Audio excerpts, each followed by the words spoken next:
Okay. So good afternoon, everyone. Again, as Miss Cheryl Chambers stated, we're just really excited and honored that you guys are joining us today for this Straight Talk panel discussion about domestic violence. I am Nisha Himes. I am the Domestic Violence Outreach Liaison with the Newport News Police Department.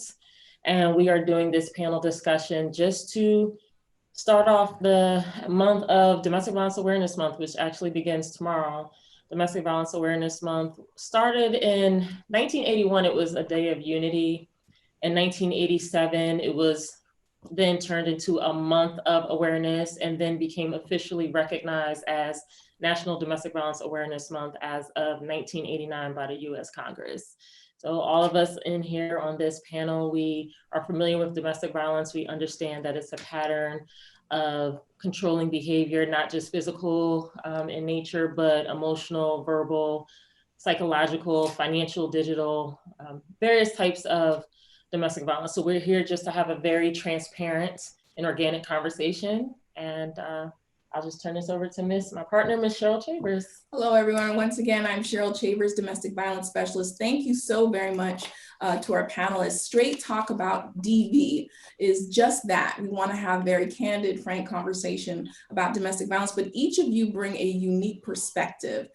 You're content experts in your various expertise. And so we are excited about having each of you and what you have to share. We hope will empower and inspire other people as it relates to bringing awareness to domestic violence. So we're going to go ahead and get started right now by doing some introductions of each of our panelists. So we'll start with Dr. Tricia Bent-Goodley. She's a professor of social work and director of the doctoral program at Howard University School of Social Work. She also serves as the director of the Howard University Interpersonal Violence Prevention Program and chair director of the university's Women's Leadership Initiative. Dr. Bent-Goodley's research has focused on areas such as violence against women and girls, HIV prevention, and healthy relationship education.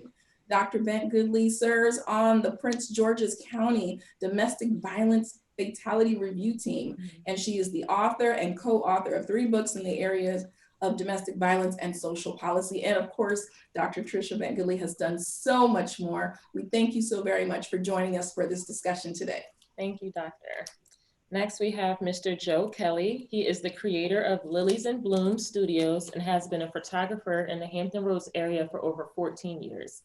Mr. Kelly is an ardent community activist and does his best to serve the community.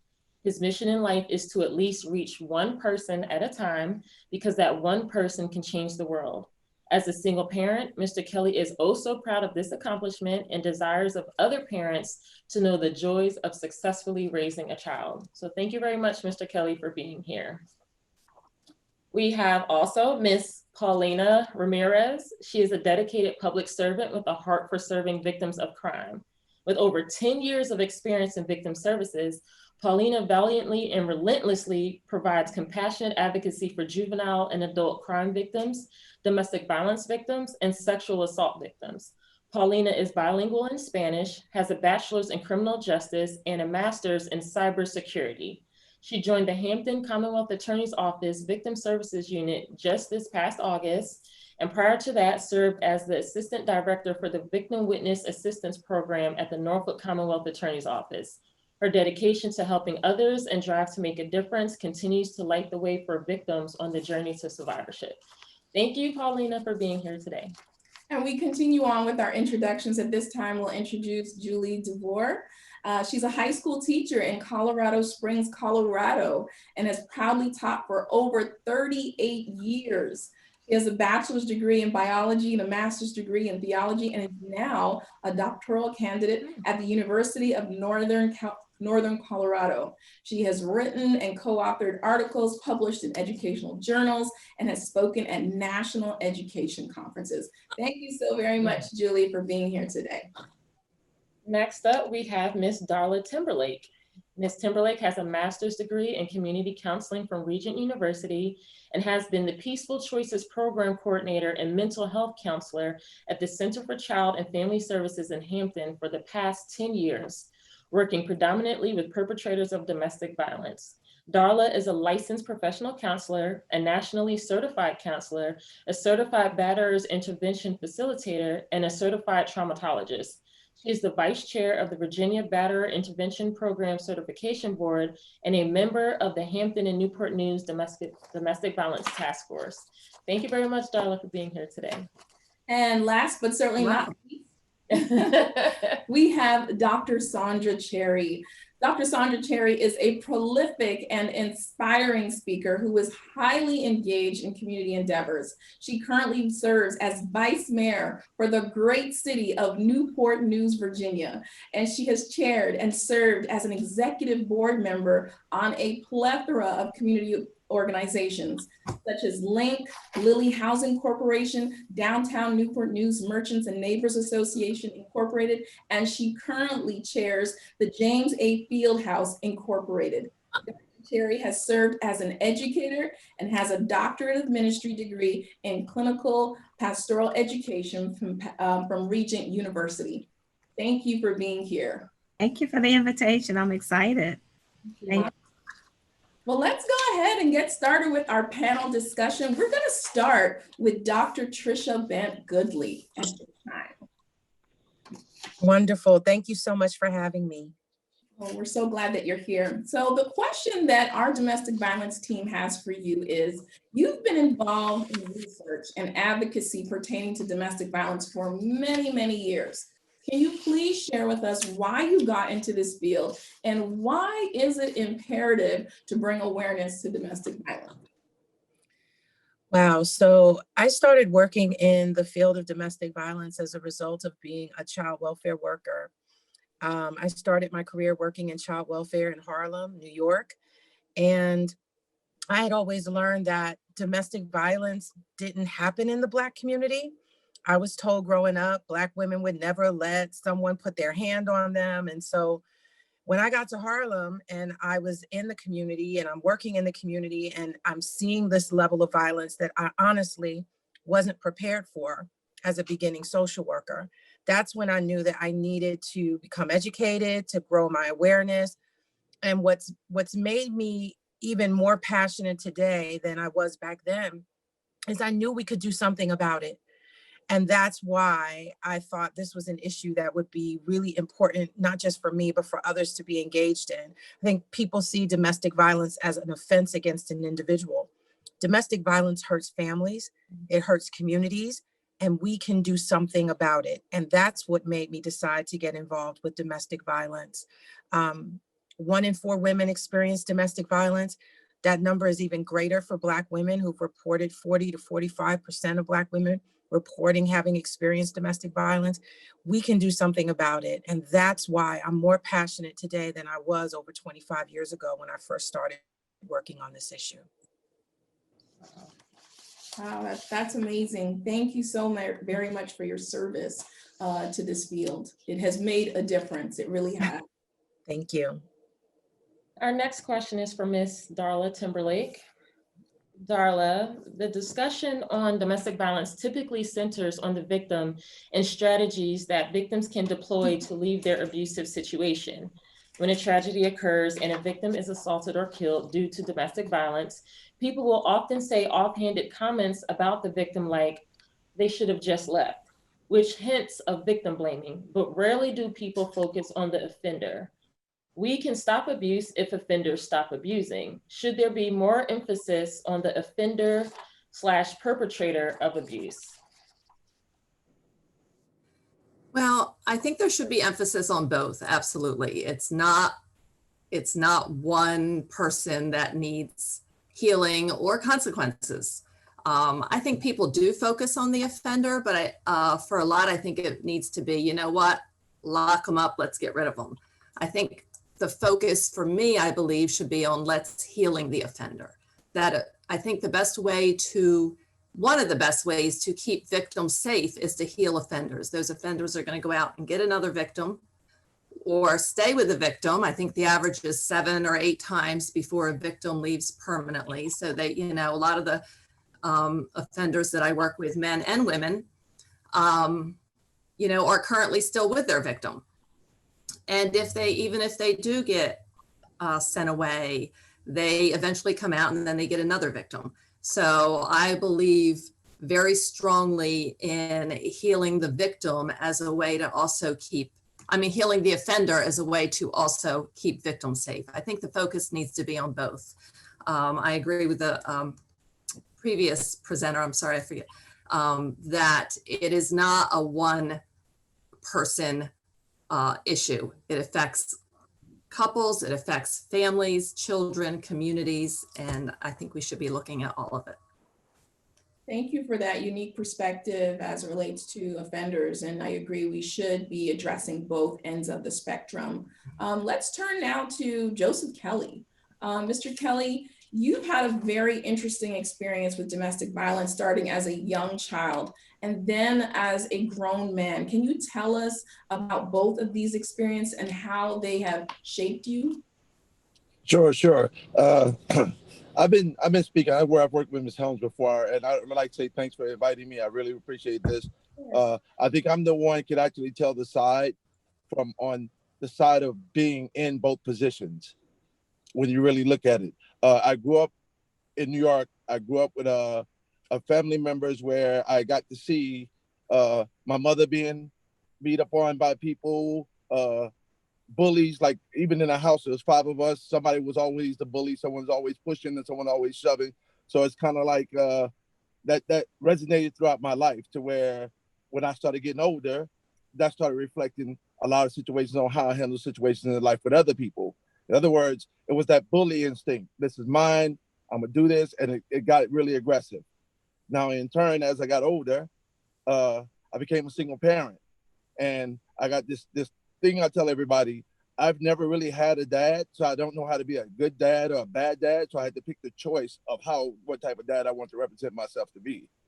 So now that I'm older and realizing I had an illness, because that's really what, no matter how you look at it on both ends of the spectrum, whether it's male or female, both people are ill. And you put 2 people ill in one room, you're going to come out with some major consequences.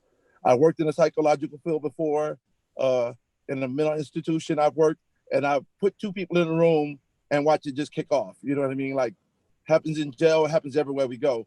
So I chose myself to actually go seek counseling and work through my problems in life, become the person I am now, which I'm gonna say I'm free of involvement with domestic violence. Or can I just say I'm healed from domestic violence? Okay. Thank you very much for sharing how it has impacted you on both ends of the spectrum as a child, and then growing up and emulating what you saw as a child, and now how you have moved forward with your healing. So thank you. And for the transparency as well, because it takes a lot to admit that you've been on either side. So, we just applaud you also for that transparency, because it's what helps people. As you said, if you can just change one person, that person may change your life from there. So thank you. So the next question, I would like to present it to Dr. Saundra Cherry.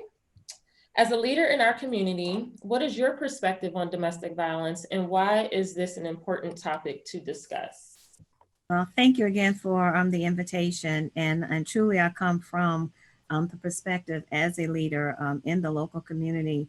And I view domestic violence as one of the threats. It threatens the welfare, the well-being and the health of individuals, families, the city, and the general community at large.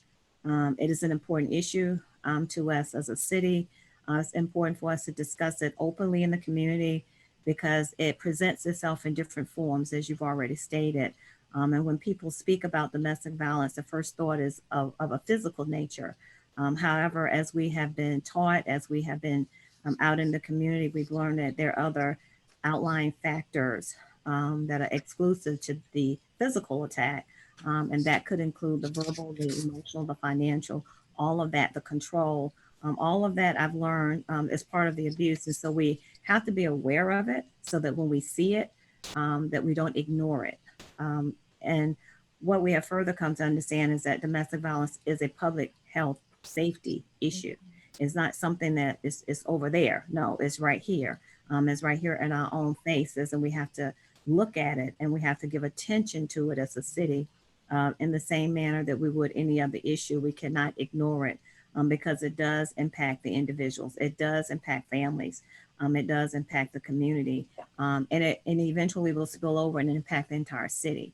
And so that's one of the things that we have to understand, is that we cannot ignore it. And those of us who sit in positions as leaders, we have to take the helm and be in the forefront of making sure that we let people know what it is, what it looks like, so that if others see it, that they can report it as well. Thank you, Dr. Cherry. Thank you. Yeah, you touched on a lot of just in doing this line of work, working with victim survivors and working with the likes of you, and just understanding the different sides of domestic violence, that it's not black and white. And a lot of times people think it just stays confined within the walls of the home where it's happening, and it doesn't. So thank you for that. And it really is a public health safety issue. It really is, because then it spills over into our community and we feel the adverse consequences of it. So thank you for pointing that out.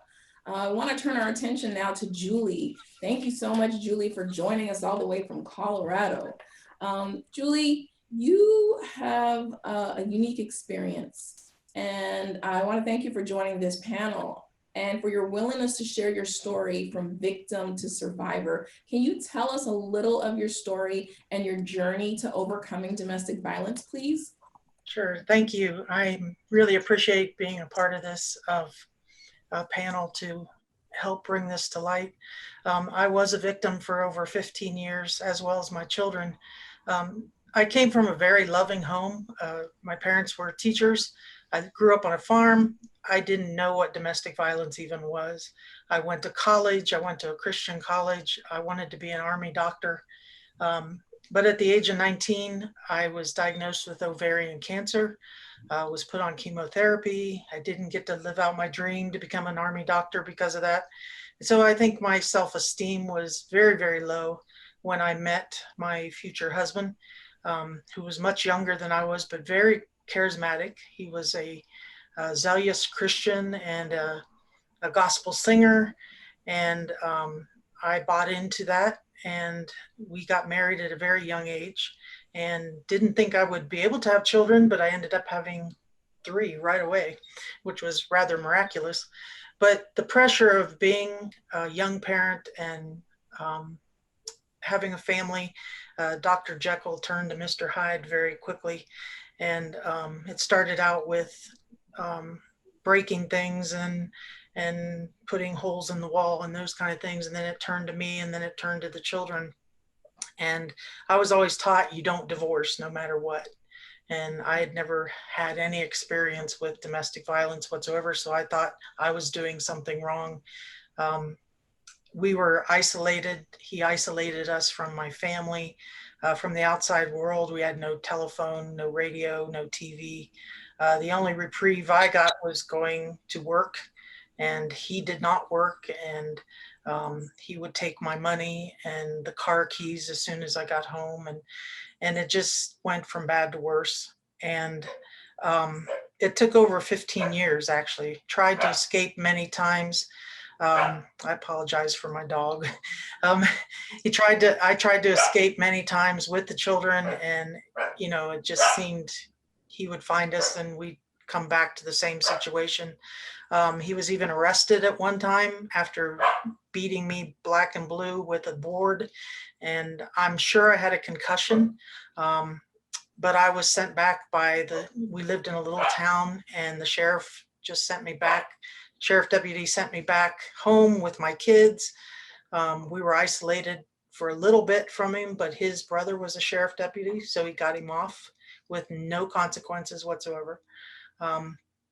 He had to go to counseling for 3 sessions, and he kind of wrapped the woman, he flirted with her and wrapped her around his little finger because that's the type of person he was.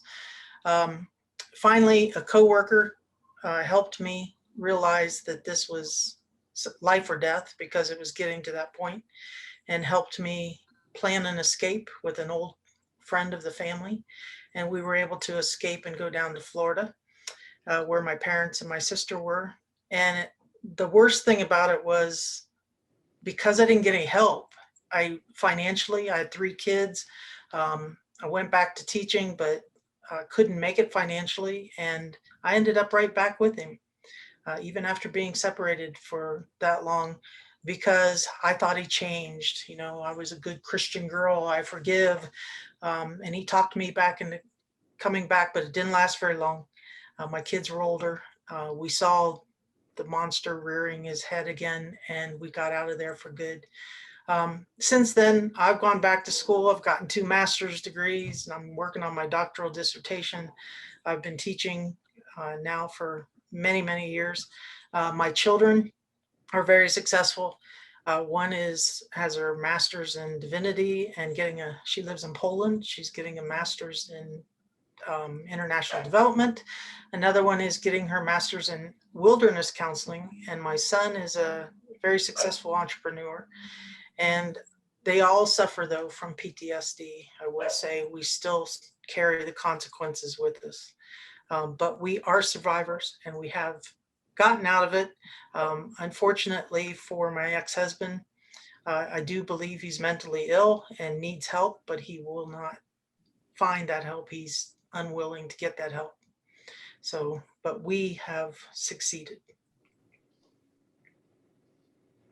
Speechless. I mean, on behalf of the DV team, but also as a domestic violence survivor myself, I just really applaud you and just thank you for your transparency and just, I mean, it's inspiring. A lot of times, especially as women, we're determined, our strength is determined how much pain we can endure.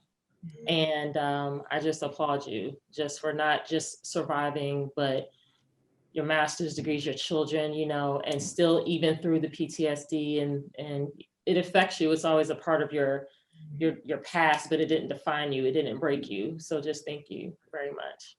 You're welcome. Thank you. You are indeed a survivor. Wow, what a powerful testimony that you've shared. Thank you for that. I want to transition to Paulina, because Paulina, you've worked with women such as Julie. So can you tell us, as a victim advocate, tell us a little bit about your work and how you empower victims of domestic violence? Since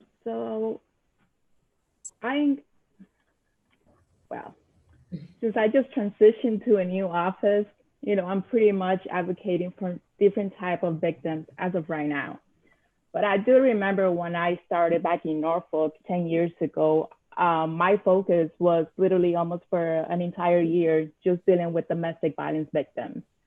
It was hard. You know, most of them are in denial. Most of them is the cycle that they have. We're back together, we're back in love, and pretty much all the plan that you have for them, you know, kind of falls apart, because at first it was upsetting for me, not only as a woman, but also as an advocate. How am I going to be able to help someone? And if I could just get to one person, it would mean a lot to me. But I understood that it's going to take a while. It's going to take 4 times. It's going to take 5. It might take 8 or maybe more times for that the victim to realize that it's time for them to get out. And I think it is important for us as advocates, or for us that hold those positions to help victims of domestic violence, simply to be there for them, for the victim, whenever they're ready to come out of that abusive relationship, for us to be there and assist them with resources and to bring awareness to them. You know, it's also really heartbreaking as a Hispanic woman, you know, my culture in particular, it's hard because I myself was also raised in that cycle. You know, something happens, don't say anything, keep walking, and just act like nothing really happened. And I think that's what brought my my passion to advocacy, because I was determined to break the cycle that I was raised in. And me also being the mother of 3 girls, there was no way possible that I was not gonna do what was right and get out of the cycle that I was raised, because I was not having it. There was no way possible I was gonna raise my daughters in the cycle that I was raised into. So I tried to do the same with the victims. Whenever they're ready, provide them with the resources and awareness that they need as victims of domestic violence. I'm sorry. And in my culture, I have noticed that the lack of resources for the Hispanic community it's very, very little. And I am working on putting something together for the Hispanic community, not only where I'm at in Hampton, but around Hampton Roads. I don't think it's fair for those Hispanic domestic violence victims that are willing to get out of the relationships or abusive relationships that they're in. And they don't really know where to go to, because honestly, their main concern is, am I gonna get deported? So it's hard. It's really hard for me to reach out to those victims in the Hispanic community. And I'm working on, like I said, creating resources, and I'm reaching out to different organizations in the Hampton Roads area to assist me with that as well.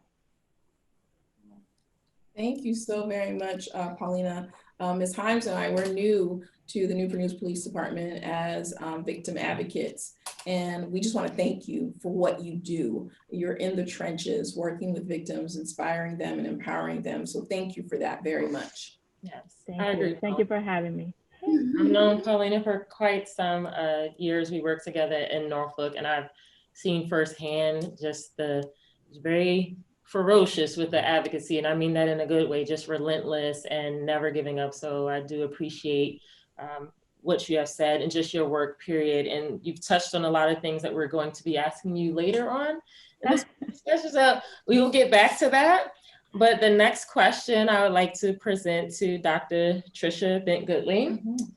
As a scholar, you have completed much research on domestic violence, and I believe you are currently facilitating research for the Domestic Violence Homicide Prevention Project, where you serve as a lead researcher in our area of Hampton Roads. Hampton Roads was selected as one of the 5 sites for this research study. Can you share with us a little about this project and why you chose Hampton Roads as a site for this research, and what is so unique about this region that we were selected to participate in this study? So thank you for that. We initially received funding to provide training and technical assistance around community engagement and working specifically with the Black community on domestic violence homicide prevention.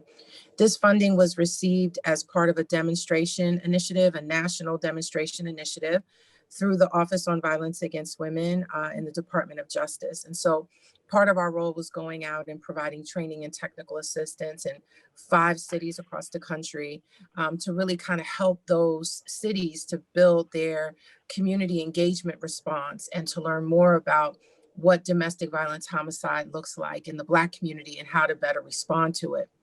So moving from that project, we were left with some questions. What looks different about high-risk domestic violence cases in the Black community, and what could we do about it? And OVW was, really gracious enough and kind enough to allow us to really begin a more targeted research project to help us better understand some of those dynamics. Hampton Roads was one of the communities we chose in part because when we looked at the domestic violence fatality data in Hampton Roads and looked at some of the reports that came out, we saw Black women were disproportionately more likely to be killed as a result of intimate partner violence there, and we wanted to know why.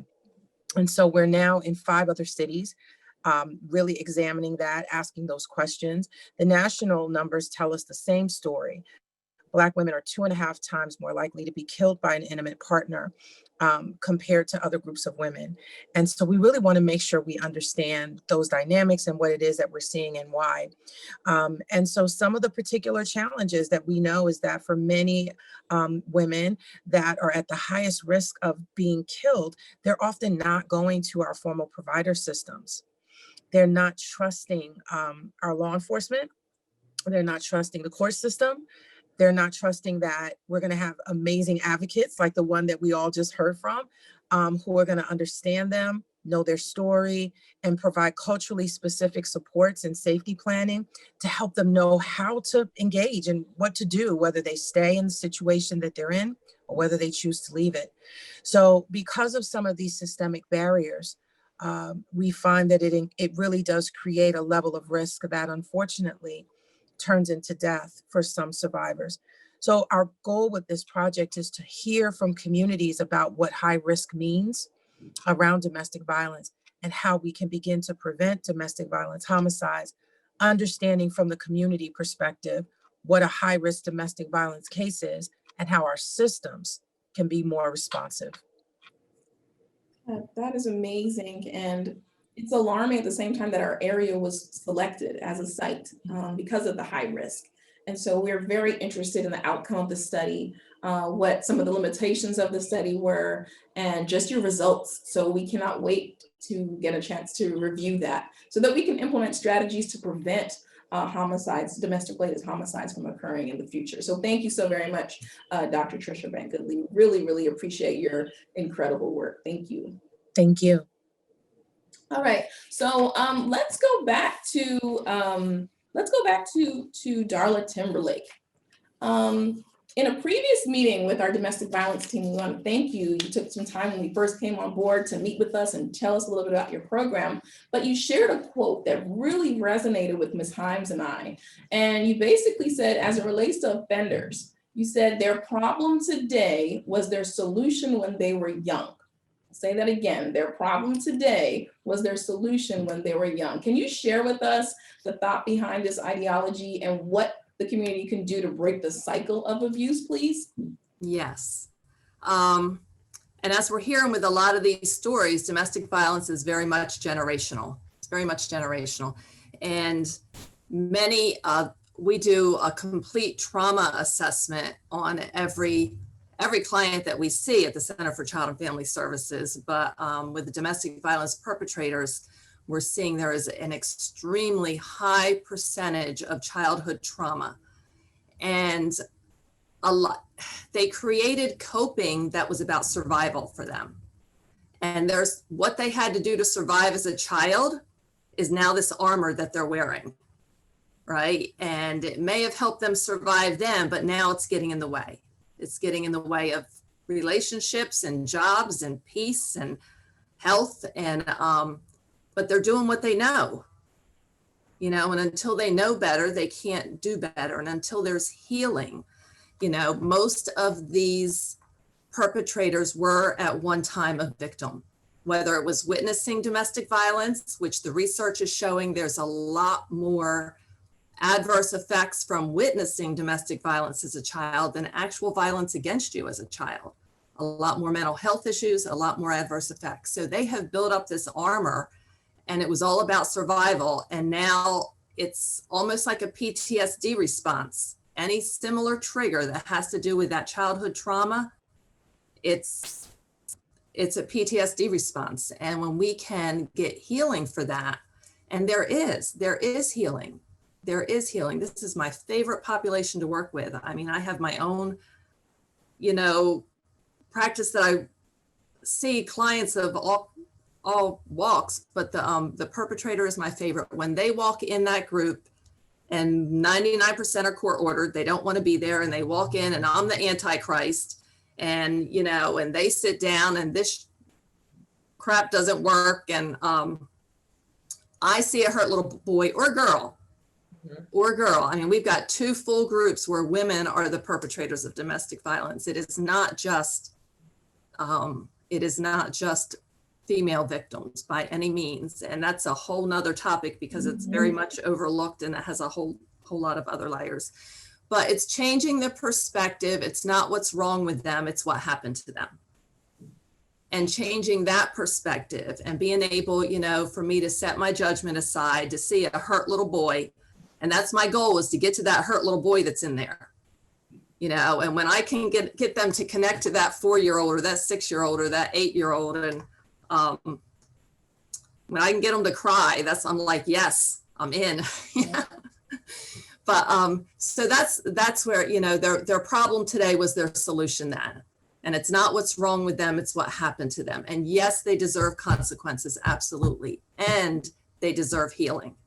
And they deserve healing. And that little, you know, we see these beautiful little videos of children witnessing domestic violence and our heart breaks. But you know what? I get them as adults. And we don't have that same feeling when we see them as adults. And I get them as adults. And it is the most satisfying to see them heal and to see them allow themselves to get vulnerable and to be able to feel empathy. And there is treatment that works, there is. So that's where that quote came from.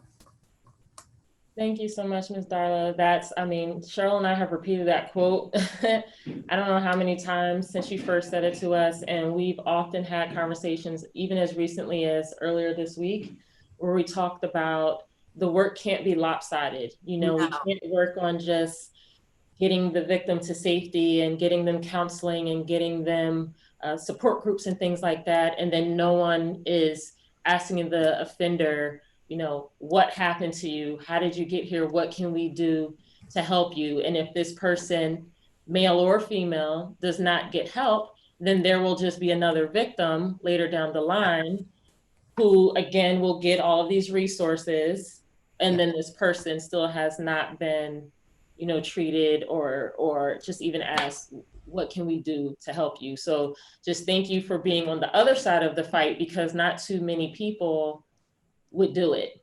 You know, It's a beautiful, cool thing to see them at the end of treatment. Yeah. As opposed to in the beginning. It really is. It really is. When, you know, they get back to the core of who they were born. Right. You know, worthy, valuable, precious, lovable, and they get back to that. Yeah. So thank you. Which leads Thank me you. to the next question, Mr. Kelly. And again, we thank you for being here. And I just realized you're brave enough to sit here with 6 women on a panel call all by yourself. Thank you, sir. So my question for you is, and it kind of, Darla's comment was a perfect segue for this. Can you speak about male victims of domestic violence? Because we often hear about females being abused, but men can be and often are victims of domestic violence. So can you just give us your thoughts on that, having survived domestic violence in your own right, and then working in the community to advocate for this, against this epidemic as well? Sure. And I just want to say, from the young ladies that have spoken in the past, a lot has been said that's totally agreeable. Like yeah, we are all nailing it 100%. Preventative measure is the way I look at this. For as my perspective of dealing with the male side of it is, a lot of times we'll look at situations as if we call it the defender. If I hear most people talking, they talk about the person who committed the offense, which that's always the person that's wrong. In a sense of two people being ill, neither one of them feel they're wrong, no matter how much we take them to counseling, stuff like that. Like when I was in that zone, I never felt like I was wrong. And no matter what, like we always go back to talking about, well, she did this or he did that. You know what I mean? Something that pushes. But we all taught from early on in life, even our parents told us, you know, if someone offends us, move away from that person. Or that's just advice. But it doesn't always happen. And with males, a lot of times with males, just like the female victim is sitting there telling herself that she don't want to go, what's she gonna do, how's she gonna, just like his mind is being bullied to make this other person feel lower than he is. So it's like when it was happening to me, and after I went to get my counseling and get my help, and when realizing I had a problem within myself, I had to tell myself the truth. The very honest truth is, do you need help? And if you need help, you need to find out what you need help for. And clearly seeing through that, I came to terms to realize that myself, I was a victim, and I wasn't owning up to me being a victim. I was steady fighting people telling me that I was an offender, a bully. I was taking all the bad points. And I think when I spoke to Cheryl on the phone, I told her how I felt about people coming at me with certain words. Certain words you say to a person triggers a person. It just automatically. So if someone call you a name tomorrow, nobody tells you how that feeling feels inside yourself until you go home and deal with it within yourself. When you're in a domestic violence situation, those type of things are constantly going on at all times. And it's such a tragic thing that we always got a response for after, but what we're doing about it before. Like we're teaching school, we teach pregnancy in school, we teach everything else in school. But who's stopping the little ones? Or where's their class in high school where they're sitting down talking to our teenagers about these measures? Because it's okay to do something behind it. Like I did it for myself, and not many men are willing to stand up and do it for themselves. Trust me, I know. I've been in rooms full of men and brought up this issue, and they all go silent and they all turn their head because some of them in the room are scared to even say, hey. I remember going to Nisha's thing and I heard everybody go, I'm a victim, I'm a survivor of domestic violence. I had to learn to say that. I had to be man enough to say, hey, my name is Joseph Kelly. I'm a survivor of domestic violence. Regardless to what, when anybody comes out of this, whether male or female, if they come out for the better half to make life better and they want to present what they have in their lives, we got to stop thinking about what has happened, about we got to go to schools, we got to go to the kids, we got to get them when they're little. We have to turn their minds to let them know that what their measures are and how they react in their life is not right. Like that's the main thing. The way we keep it down is actually attack it from the start. Wow, thank you, Mr. Kelly, for giving us our call to action. We got work to do in our communities with our young people in our schools, talking about healthy relationships and positive coping strategies, and just bringing awareness to this issue. So I just want to thank you so very much for your transparency once again. I want to turn real quick to Julie, and we have a limited amount of time and we could talk about this subject all day long. Nisha and I are just that passionate. I'm sure all of you are as well. So Julie, my question for you very quickly is, people will often say that victims of domestic violence must be weak or they have low self-esteem to find themselves in an abusive relationship. But personally, I feel it's the opposite. And I say this quote, I say to navigate the tightrope of a toxic and abusive relationship takes significant strength. So my question to you is, what are your thoughts on this? Did you see yourself as weak? Did you see yourself as having low self-esteem? Or did you see your strength in the midst of it all? I think when I started, I started the relationship with low self-esteem because of losing my dreams and the illness that I'd had. But I was a strong person. I was raised by a very strong woman who raised me to be very independent. I was well educated. I was talented. So I had a lot of strength in me. And I think sometimes that got me into more trouble with it, even brought on some of the domestic violence because I didn't back down. I think a meeker person may have survived a little better than I did because my pushback often caused the rage to get stronger in my husband. I do believe my strength came from my faith. I was very strong in my faith. I held on to that even through all of it. I never blamed God. I think, yes, you do have to be a strong person to be able to go through that over and over and over again and still find, I think what it was is I still found that little bit of hope all the time that he was going to change or things were going to get better or something was going to improve. So I always held on to that little glimmer that we could get through this somehow. And so, yes, I think a lot of people are very strong that have gone through this. And it may be the way they were raised. Like I said, I was raised on the Bible, and the Bible talks about, women be submissive to your husbands and stuff. And as much as I tried, I couldn't do it all the time. And I think a lot of it comes from that, but we also find our strength from that too. And so, yes, I do believe we can look strong on the outside sometimes too, and be very weak on the inside and crying out for help. But people don't see that, so they don't see that we need help. We had the child services called on us several times. And because we look strong, because the kids and I look strong, healthy, we looked like we had it all together. We were lying to them left and right because we feared, retaliation from him. But they didn't see enough weakness, I guess, in us to do something to get us out of the situation. So it could work against you too, being that strong. And I think a lot of people don't see that because people in the church and people around us all thought, wow, you guys are a strong family when we were extremely dysfunctional. So Thank you for enlightening us on strength and how it can work for you and work against you. But we're glad right now that your strength has allowed you to be a survivor and to be here today sharing your story. So thank you so very much for that. I will turn to my good friend, Miss Paulina. You spoke earlier about just some of the barriers that victims of domestic violence face as a whole.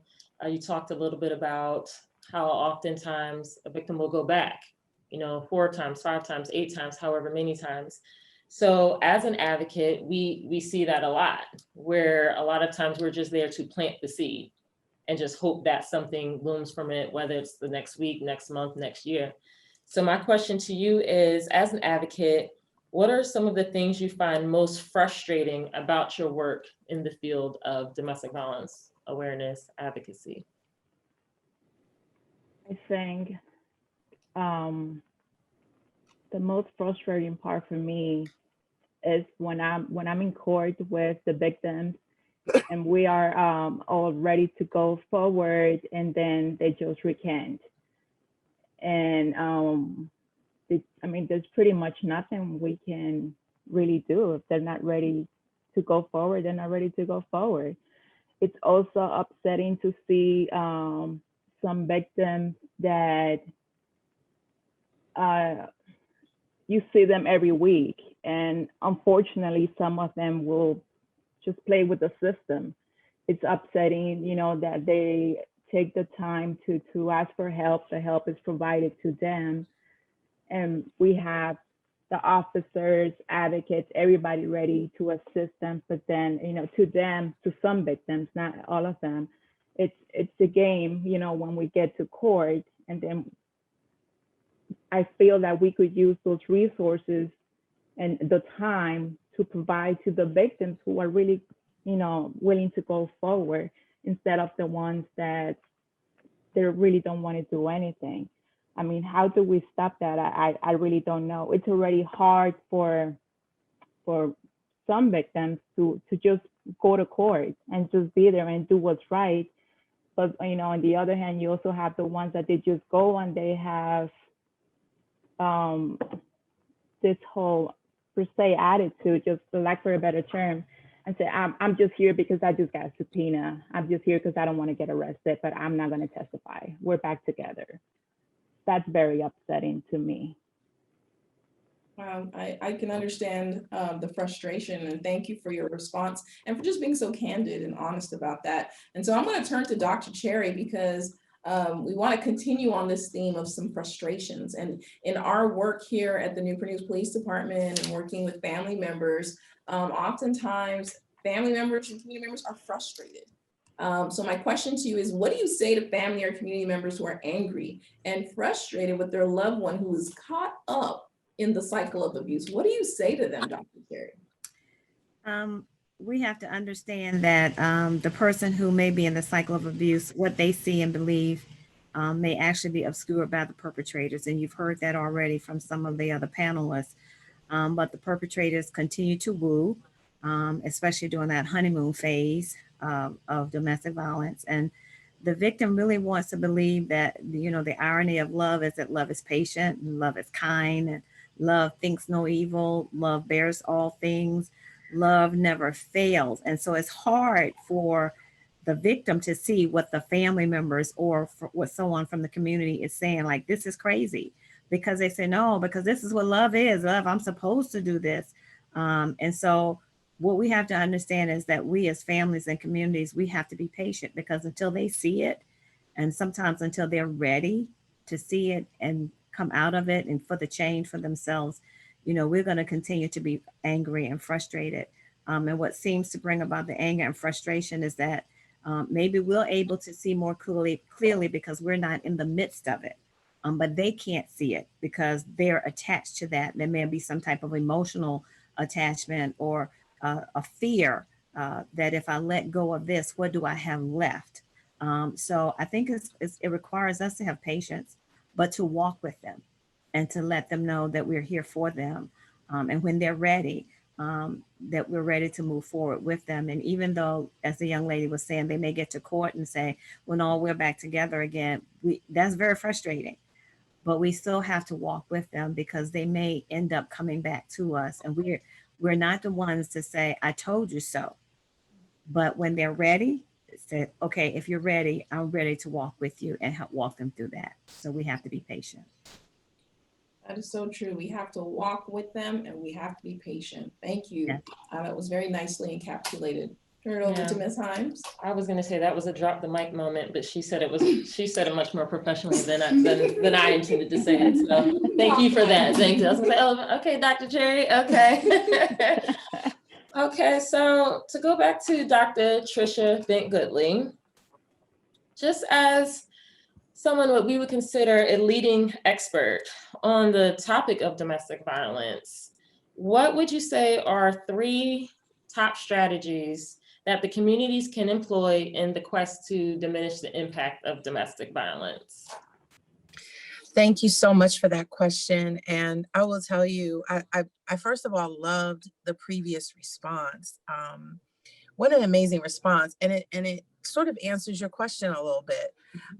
Because one of the things I learned practicing around this issue in the community is that sometimes the community can undo some of the work that we do with that survivor, right? Yes. So maybe that person goes to their faith community and the person says, stay, don't leave this relationship, keep working on it, pray on it. And sometimes we as family members and as friends ask, what happened? What did you do? What could you have done differently to prevent this?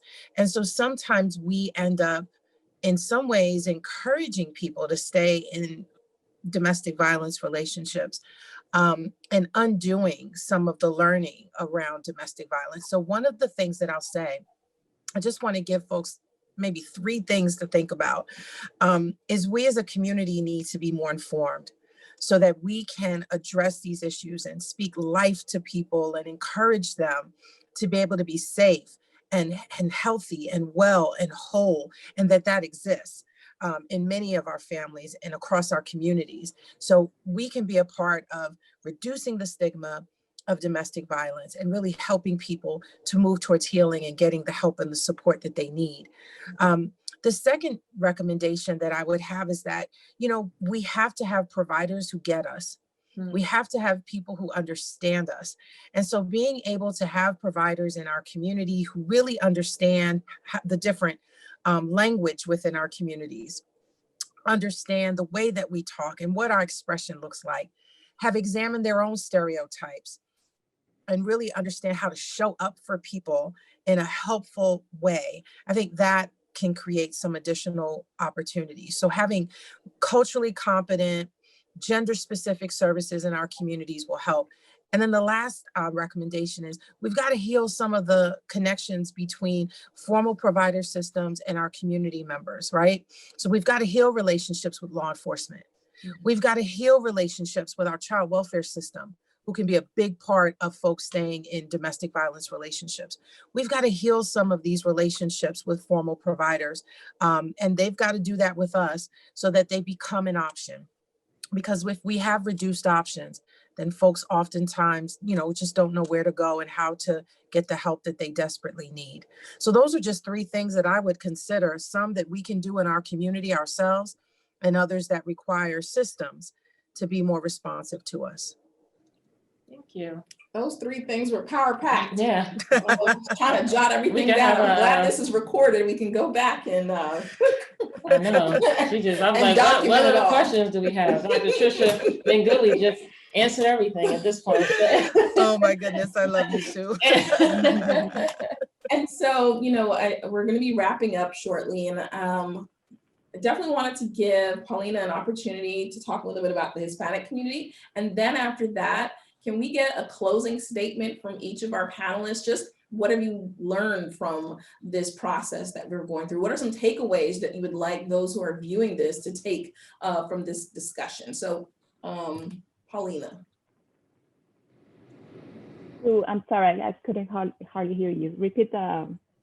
All I heard was Hispanic community. Yeah, that's it. There you go. No. You discussed earlier about some of the barriers that the Hispanic community, just in trying to assist those who you're fighting against cultural ideation. Yes. So it's like, okay, we were taught what happens in the home stays in the home. This is just the way of life. So how do you combat that? And then also when you have those who are ready to leave and ready to break that cultural generational curse, but there's limited to no resources, how do you propose that we break those barriers? So I think I'm still brainstorming on all that because, you know, like I said, I just realized the lack of resources that Hampton Roads on its own has. I remember when I started with the Norfolk Commonwealth Attorney 10 years ago, I had to literally translate my resources, my brochures for me to provide to my victims that were not fluent in English because we didn't have anything. So thankfully, there are more resources, you know, and bilingual in English and Spanish.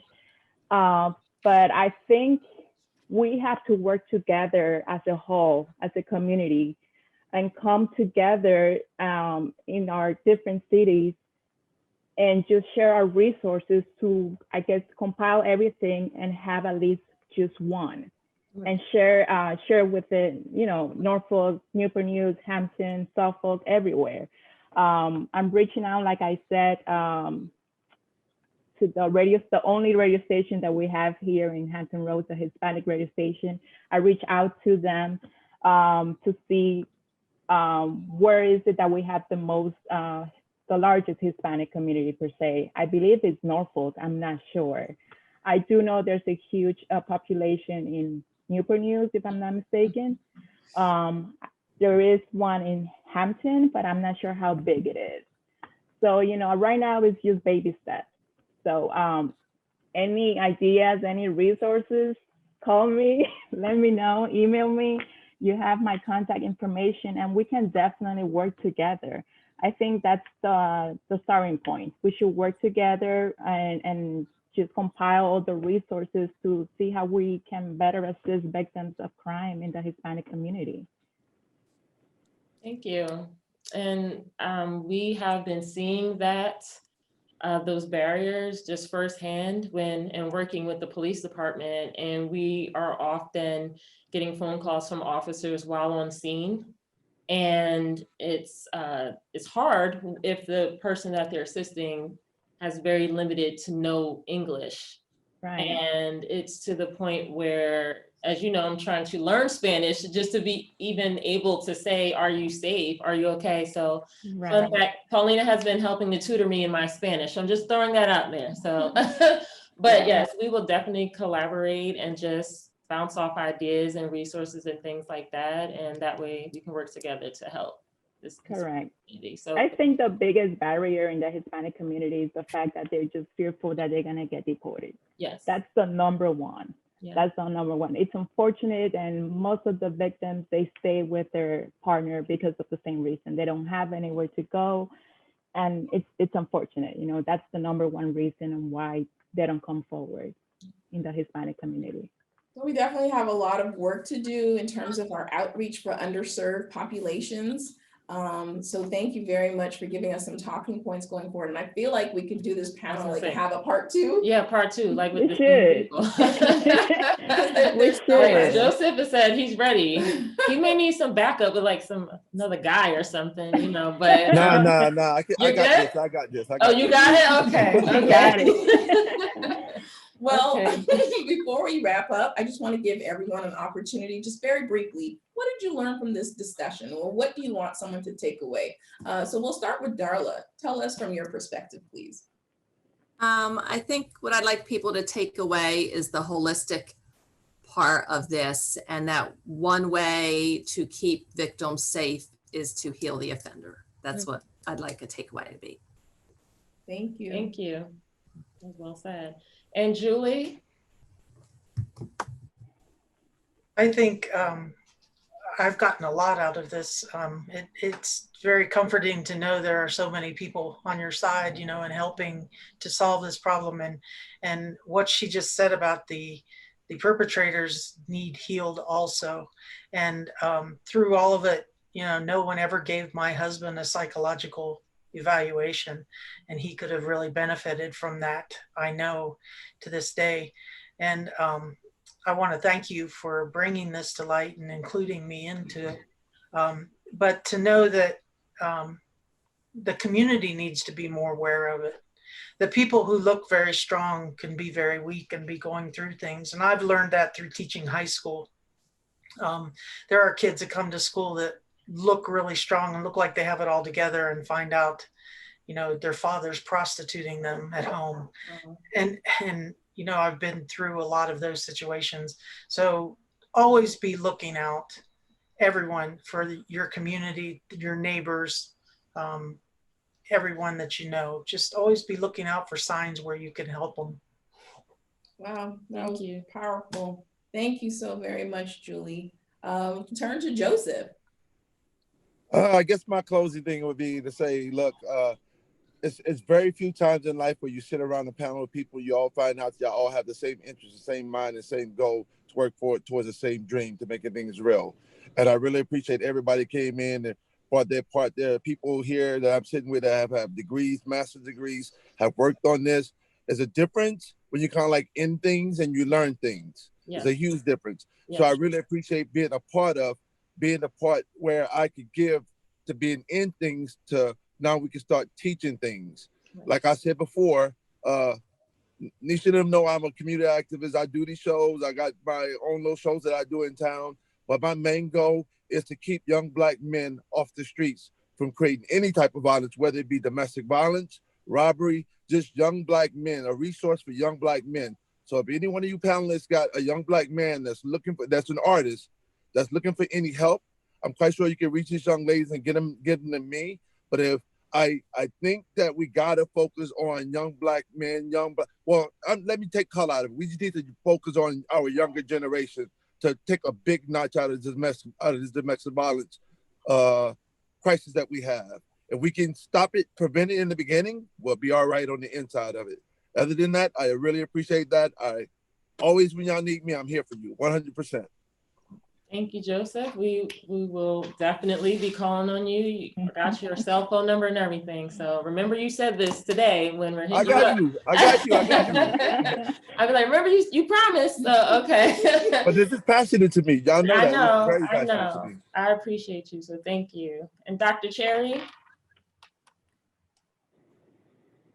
I want to say thank you again for allowing me to sit with these wonderful people today. It's been great. And out of this, especially from some of the information that has been given, at the end of the day, I said there is hope.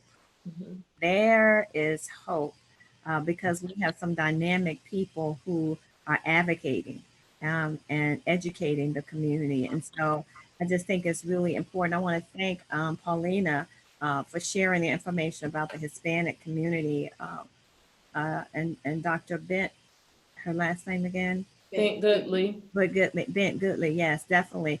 For her 3 points, that was great because we do have to have culturally competent counselors in order to help individuals. And we have to look at that Hispanic community. And so that has given me, because I'm in the local government piece now, to go and look and see what we have available. And if it's not available, how do we make that happen?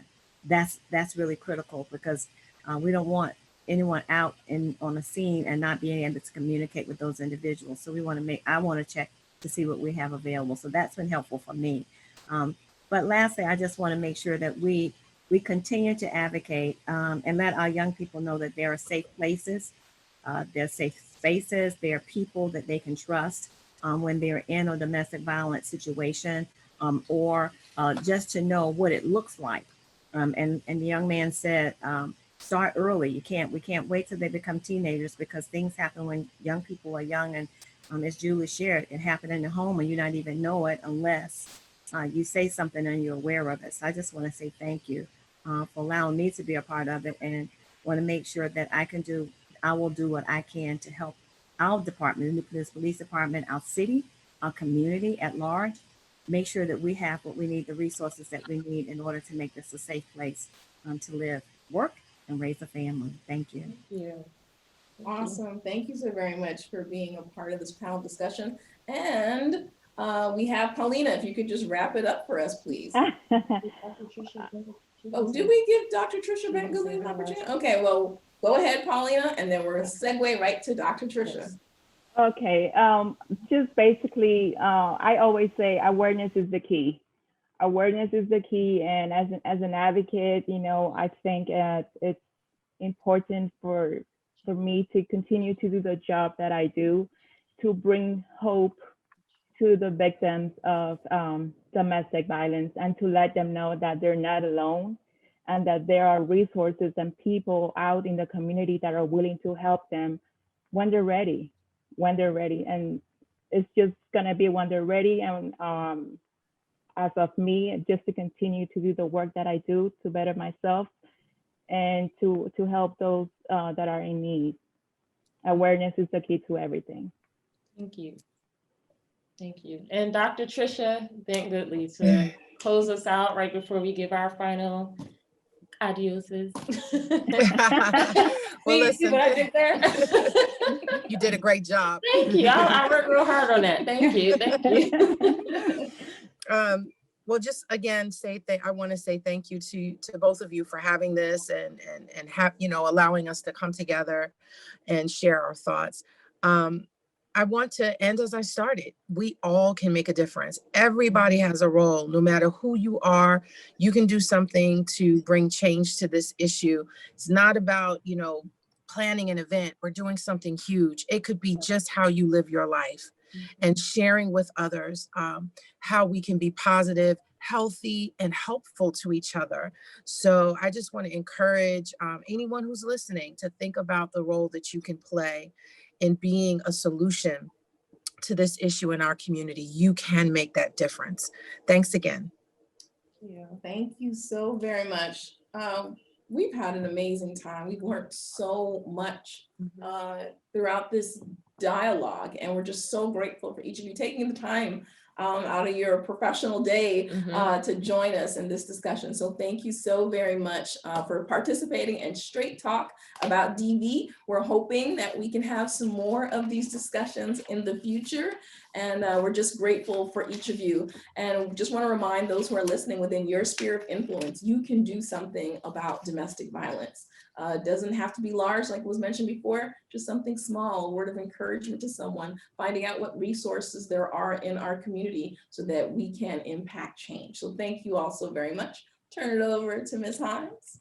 For more information on the domestic violence team of the Newport News Police Department, I feel like I'm being all like, hey guys, please contact us at NNPD DV Team at nnva.org, .gov, or 757-928-4646. And I also just wanted to throw out there, if either of you guys wanted to connect with anyone on this panel, because we're all about fostering relationships. And I see that Dr. Cherry connected with some of the things Paulina said, and a lot of you have things in common. We will gladly, if you all want to be on the same email and kind of exchange information, then we will facilitate that so you're able to connect with each other for your future advocacy endeavors. Okay. Thank you all very much. Can I say thank you to Newport News Police Department, because it's the closest city to me, and it's great to see a city organization, government working on a problem like what's going on in our local community. So thank you to the Newport News Police Department as well. Thank you. And we concur with you. We are so fortunate to have the leadership that we have within the city of Newport News, who has seen the vision, and then not only had the vision, but then implemented a plan to address it. And that says volumes of the city. And we're just so glad to be a part of this organization. And brought 2 civilians to do it, and 2 civilians who are very passionate and will say, you know, what we think, and yeah, I'll just leave it at that. But thank you so much, guys, for being here, and we will see you soon for part 2. Thank you. Thank you. Thank you.